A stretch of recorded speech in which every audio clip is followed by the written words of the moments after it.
स्वामी समर्थांची कृपा अक्कलकोट जवळील एका गावात गणू नावाचा एक गरीब माणूस राहत होता.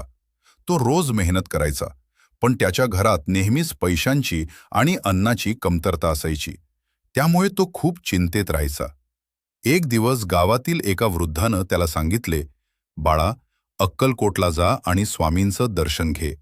ते सर्वांची काळजी घेतात." हे ऐकून गणू दुसऱ्या दिवशी सकाळी अक्कलकोटला गेला आणि स्वामी समर्थ यांच्या चरणी नमस्कार केला. गणू रडत म्हणाला, "स्वामी, माझ्या घरात खूप संकटे, मला काही मार्ग दाखवा." स्वामी समर्थ शांतपणे हसले आणि म्हणाले, "भिऊ नकोस, मी तुझ्या पाठीशी आहे. उद्यापासून तुला काम मिळेल." गणूला थोडा आश्चर्य वाटला, पण त्यानं स्वामींच्या शब्दांवर विश्वास ठेवला.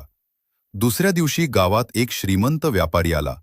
त्याला शेतासाठी एक प्रामाणिक माणूस हवा होता. गावकऱ्यांनी गणूचं नाव सांगितले. व्यापाऱ्यानं गणूला काम दिले.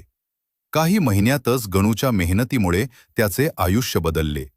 घरात सुख समृद्धी आली. गणूला समजले की हे सर्व स्वामी समर्थांच्या कृपेनं झाले. बोध: स्वामी समर्थांवर श्रद्धा ठेवली तर ते भक्तांना कधीही निराश करत नाहीत. जय जय स्वामी.